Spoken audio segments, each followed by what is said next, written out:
Hello, my name's Caroline Williams, and I'm really thrilled to be able to share my testimony with you today.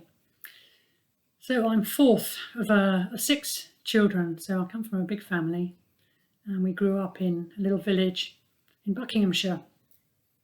My parents are very keen churchgoers, but the church we went to was a little Anglican, little village church, very traditional.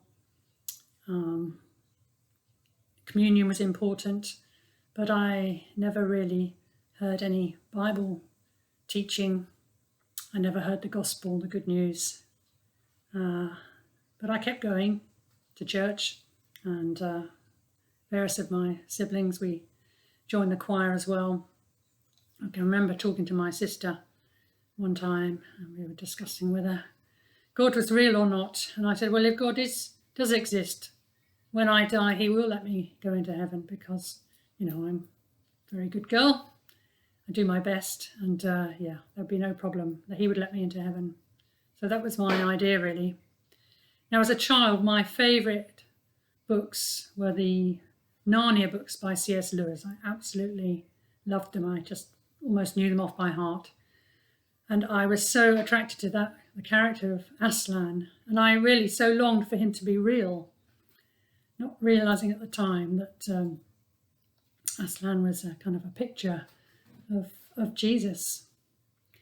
When I was at secondary school, I remember one time a Christian group came and did an assembly at the end of the school day. I was very attracted by what they said. And they said, well, if you want to know more about the Christian faith, come and chat to us afterwards. Well, I really, really wanted to go and talk to them, but I was too shy and embarrassed. What if somebody saw me? I can remember standing outside the hall, trying to will myself to go in, but I didn't, and really regretted not having a chat with them.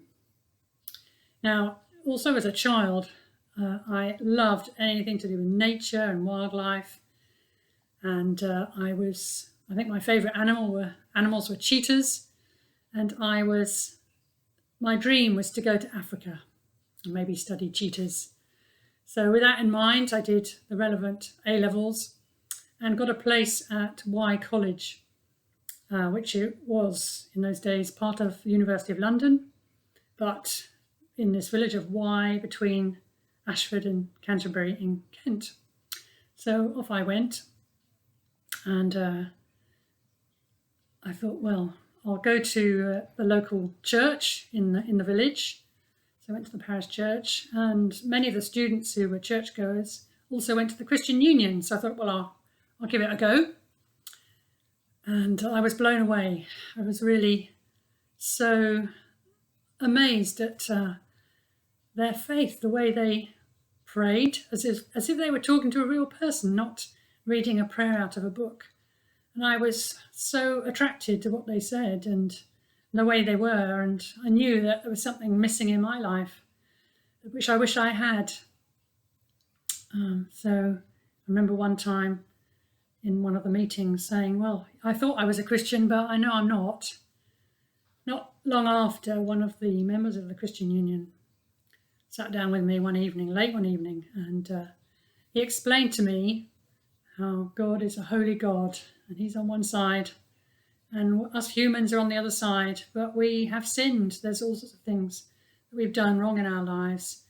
Because he's a holy God, we can't get close to him. It's like there's a huge chasm between. And he explained that the death of Jesus was the way to make a way across that chasm. So the cross of Jesus is the way that you can walk across and come into relationship with God. So on that evening, the 10th of November 1977, I gave my life to Jesus, accepted him into my life, and it totally changed my life from then on. And 43 years since then, I've been on this journey with God and getting to know Jesus more day by day. It's been an amazing journey. We're pleased to know I did get to Africa, but not to study cheetahs, although I did get to see some in the Serengeti, but as a teacher, and I worked as a missionary in Tanzania for 8 years and then returned in 1995 and did various other things and eventually came back into teaching And 16 years ago this week, Phil and I got married.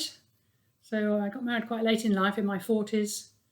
And that has also been a wonderful journey. And together these last few years, I think, I've come to know and understand and love Jesus more and more. There's so much more to know, though. I'll just finish with a verse that meant so much to me, which set me on my journey really as a missionary.